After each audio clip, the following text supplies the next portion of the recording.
When I was younger, I lived in a small town in North Texas, not far from the Oklahoma border. The town had its fair share of rundown areas, and when I was 20, my girlfriend and I stayed in one of those neighborhoods. We rented an old, worn-down apartment because it was all we could afford at the time. The area had a reputation for crime, break-ins and thefts were common, and hearing police sirens at night or seeing shady activity on the streets wasn't unusual. Even so, I wasn't too worried. I'd previously lived in Oak Cliff, a part of downtown Dallas that had an even worse reputation. One evening, I was off work and reading Shogun in the living room. I'd been immersed in the book for 2 or 3 hours when I realized I needed to use the bathroom. I put the book down and started toward the back of the apartment. The place had 2 rooms and a bathroom, and as I approached the hallway entrance, I noticed muddy shoe prints on the floor. They led from the hallway toward the living room, right to the spot where I'd been lying on the floor reading. Alarmed, I froze for a moment, then pressed myself against the wall, heart pounding, wondering if someone was still inside. Following the muddy tracks carefully, I made my way down the hallway to the bedroom. The room was small, with just a bed, a dresser, and a single window on the back wall near the head of the bed. When I stepped inside, the footprints became even clearer.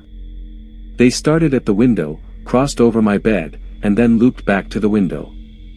The window was slightly ajar, and the latch appeared loose, as if it had been forced. There were faint muddy smudges on the bedspread where the person must have stepped, sending a chill down my spine. I stood there, frozen, trying to figure out if the intruder was still nearby. I searched the entire apartment thoroughly but couldn't find anyone. The scariest part was realizing there was only one way in or out of the apartment, the front door, which was in the living room where I'd been lying, completely unaware. The strangest thing, and I know it sounds unbelievable, was the blanket covering the window. It was a large throw blanket that I had folded and pinned up to block out the light. Somehow, it was back in place, perfectly covering the window as though it hadn't been touched.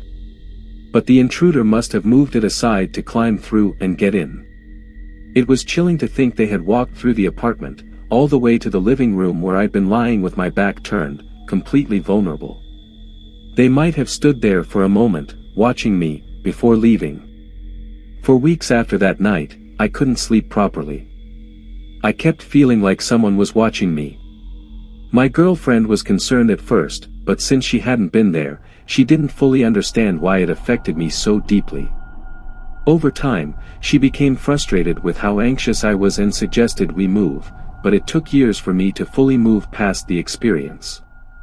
Even now, I sometimes think about it, about why the intruder didn't come closer or do more, and how they managed to break in so quietly. The memory of someone being able to enter and leave without a trace still unsettles me to this day.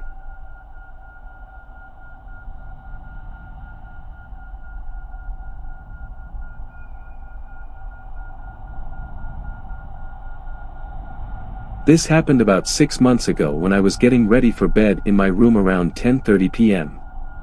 The curtains were closed, so I couldn't see outside. As I was tidying up, I suddenly heard 3 loud knocks on my window. The sound was sharp and clear, as though someone was standing right outside. My heart started pounding, and for a moment, I was too scared to move. Then, instinct took over, and I bolted out of my room, running straight to my dad.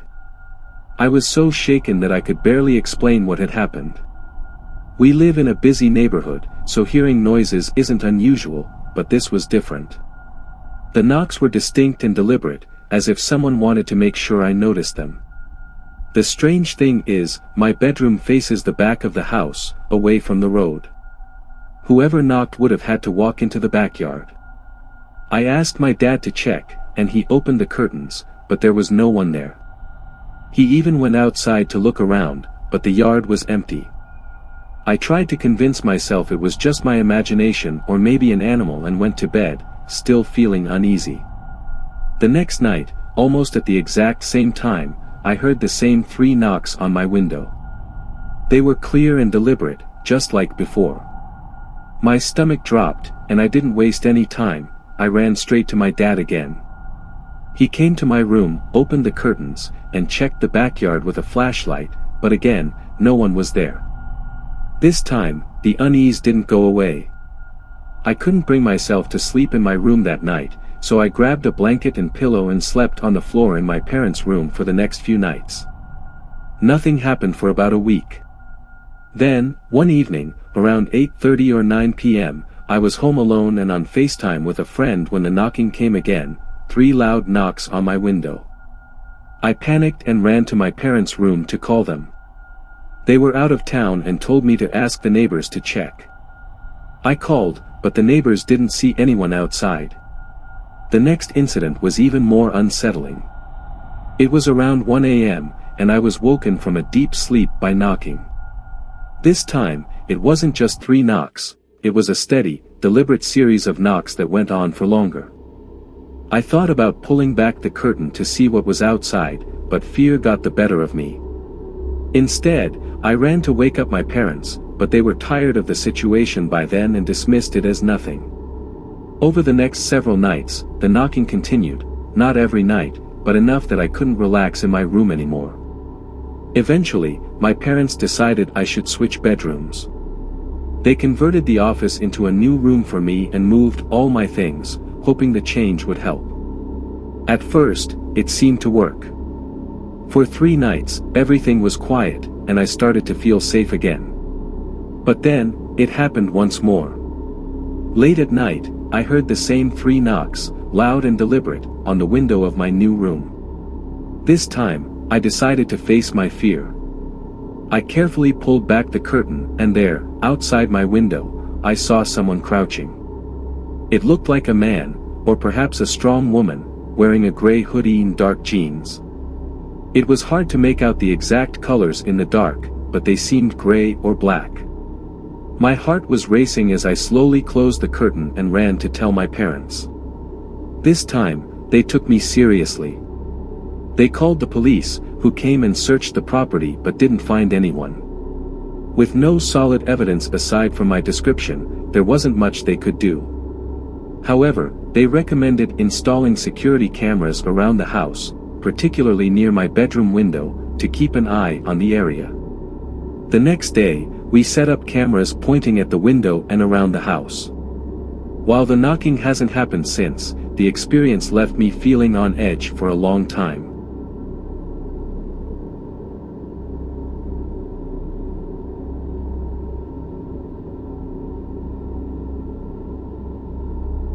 We moved into our house about 7 years ago, and since then, I've had the unsettling feeling that we're not entirely alone here. One of the first incidents that really shook me happened in the basement. I had gone down to look for a tackle box with some fishing hooks. Our house is a split level, so the basement is partially underground, but during the day, sunlight filters through the windows, and I usually don't bother turning on the lights. I found the hooks and placed them on a table near a closet while I put the tackle box back. In the process, I must have knocked over the hook box because it tumbled to the floor, scattering hooks everywhere. As I bent down to pick them up, the basement light suddenly switched on. At first, I didn't think much of it. It was around the time my husband usually got home, so I assumed he'd come in, seen me in the basement, and turned on the light to help me see. I even called out to thank him, but when he didn't answer, I called his name again, still no response. I went upstairs to check, only to find that he wasn't home yet. I was alone with our dog. What unsettled me most was that the light switch had physically been flipped up. It hadn't happened on its own before and hasn't since. The doors were all locked, and I couldn't figure out how it happened. That incident stuck with me, but it wasn't the last strange thing to occur. Another time, I was cleaning upstairs. We have an Electrolux vacuum that's not the typical upright kind. It has a large button you have to press to power it on and another switch on the handle to start the rollers. I just finished vacuuming the stairs, turned it off, and left it plugged in the living room, planning to clean there next. While I was down the hall switching the laundry, I suddenly heard the vacuum turn on by itself. My dog and I both froze, staring down the hall at the vacuum. We could see it clearly, but no one was there. The vacuum had never done that before, and it hasn't happened again. Another time, my husband and I had just returned from grocery shopping. I planned to refill the dog's food and water bowls, while he was going to take some of the groceries to the basement. We keep the dog food in a small closet, so I went downstairs to grab it. As I reached the bottom of the stairs, I caught a glimpse of what I thought was my husband coming down behind me. He stood near me for a moment before walking toward the shelves where we keep canned food and drinks. I grabbed the dog food and asked him if there was more to bring downstairs, but he didn't respond. I asked again, thinking he might not have heard me, but there was still no reply. I walked around the corner to where I'd seen him go, but no one was there. I was completely alone in the basement.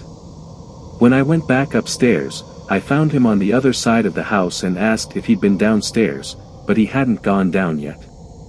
My husband didn't believe in ghosts or anything supernatural, so he usually dismissed the strange things I experienced. That changed one evening when he was home alone. I had just left work and called to ask if he needed anything. While we were talking, he suddenly went silent and then said, "Hold on, someone's here." I thought it was odd because I hadn't heard the dog bark. He told me he'd call me back and hung up. Later, he explained that he'd seen someone in a flannel shirt walking past the door. He'd gone outside immediately to check but found no one. He searched the entire property, including the garage and outbuildings, but there was no trace of anyone. What made it stranger was that we live far from other people, our closest neighbors are miles away, and there's nowhere nearby for someone to hide that quickly. That experience shook him and made him believe in everything I'd told him before. Our house isn't particularly old, it was built in the 1970s, and we bought it from his family. As far as we know, no one has passed away here. However, there was an older house on this property before it was torn down to build this one. I still can't explain the things we've seen and experienced, but at least now, I'm not the only one who's noticed them.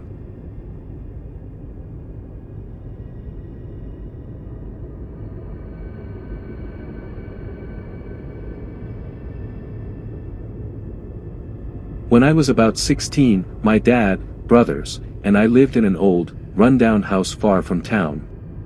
It was a private rental, and my brother worked for the landlord as part of an arrangement to cover the rent. I never found the landlord particularly odd, but that might have been because I usually stayed inside whenever he came to talk to my dad. He never tried anything unusual when my dad was around. One day, I was home alone. My dad and brothers had gone out, I can't recall where, leaving me and our dog, who stayed outside in the fenced yard. I was in my room, probably playing The Sims 2. My room had a window with a clear view of the long driveway leading up to the house, and because we rarely had visitors, I always noticed when someone came up the drive.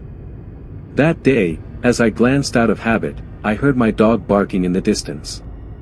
I didn't think much of it at first until I saw a car approaching. It wasn't my dad's car, and panic hit me immediately. I rushed through the house, closing blinds, switching off lights, and double-checking the locks. When I peeked out again, I recognized the car, it was our landlord's. He lived about 2 miles away, making him our closest neighbor, but this wasn't the first time he had shown up unannounced. It had happened twice before, both times when I was home alone. On those occasions, he only stayed for about 10 minutes and left, but this time something felt off. Grabbing a baseball bat for protection, I hid under the table in the kitchen area. I heard his car stop, the front gate creak open, and my dog barking furiously. My heart was racing as I listened to his footsteps getting closer to the house. When he tried the front door, I froze in fear. Unsure of what else to do, I quickly texted my dad, telling him what was happening. The landlord began walking around the house, stopping at each window, trying to look inside. Our house had 3 separate doors leading in from the outside, and I could hear him attempting to open each one. At first, I tried to convince myself that maybe he didn't know I was home. Perhaps his previous visits were just coincidental, harmless drop-ins. But then he started speaking, calling my name loudly and clearly. He knew I was there, and he knew I was alone. His muffled voice carried through the walls, so I quietly moved through the house, trying to follow his movements. Then I heard him say something that sent a chill down my spine. "Eleanor, I know you're in there. Why don't you come outside? I brought something special for you. Don't keep me waiting." His tone was almost playful, but there was something deeply unsettling about it. It sounded like a trap. I knew if I opened that door or stepped outside, things could end very badly for me. He stayed outside for what felt like forever, probably at least 30 minutes, maybe closer to an hour. Eventually, he left, not because anyone confronted him but simply because he decided to. By the time my dad got home, the landlord was long gone. When my dad arrived, I told him everything, the landlord's words, actions, and how scared I had been. He didn't say much in response, but I could see the anger in his eyes. A few weeks later, we moved out of that house. Even now, I still wonder how the landlord knew I was home alone that day. It's a question that lingers with me and sends shivers down my spine whenever I think about it.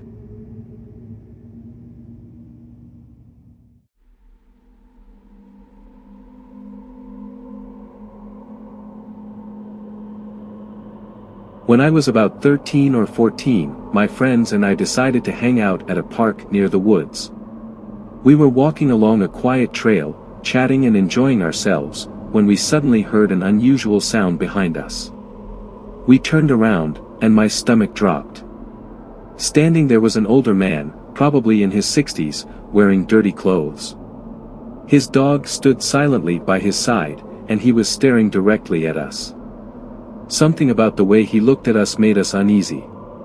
Then, he started walking toward us slowly, and our fear took over.